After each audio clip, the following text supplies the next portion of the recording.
सामाजिक उत्थान के ऐसे अद्भुत समीकरण के दाता हमारे पूज्य पांडुरंग शास्त्री जी अर्थात दादाजी हैं, जो दर्शन शास्त्र की दुनिया में एक्टिविस्ट फिलोसोफर के रूप में विख्यात हैं।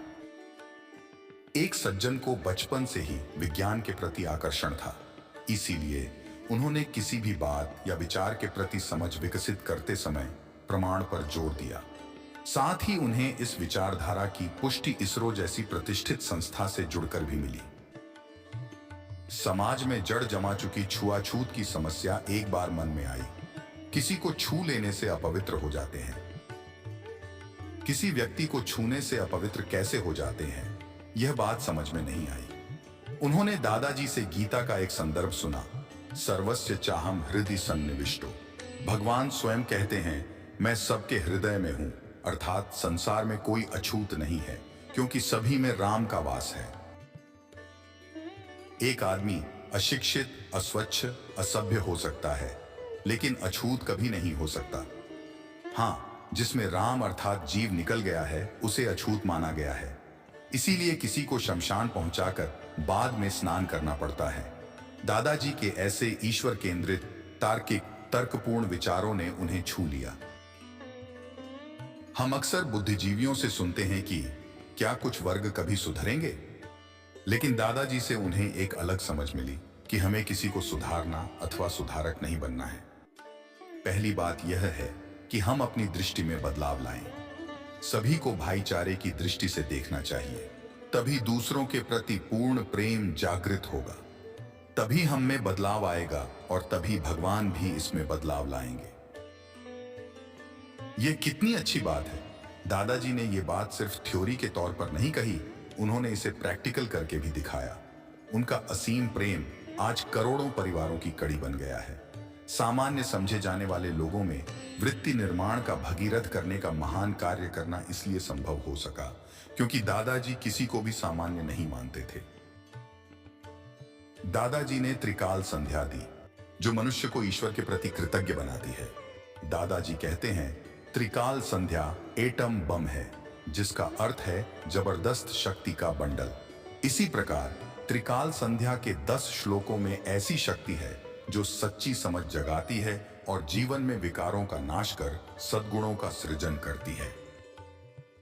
सुबह उठते ही कराग्रे वस्ते लक्ष्मी के नियमित जाप ने सभी को यह स्पष्ट कर दिया है कि लक्ष्मी और सरस्वती दोनों के बीच गोविंद को रखने से ही समानता प्राप्त की जा सकती है। जिस तरह हाथ की सभी उंगलियां एक जैसी नहीं होती, उसी तरह समाज में भी सभी परिस्थितियां एक जैसी नहीं होती। इसलिए कर मध्य तु गोविंद, गोविंद के पास आने से सब समान है। इसीलिए गरीब का अत्याचारी के साथ, अशिक्षित का शिक्षित के साथ, मजदूर का मालिक के साथ जो अनोखा संयोग, कॉम्बिनेशन होता है, वह स्वाध्याय के भक्ति फेरी के समूहों में कम ही देखने को मिलता है। आज के युग में यह आश्चर्य की बात है।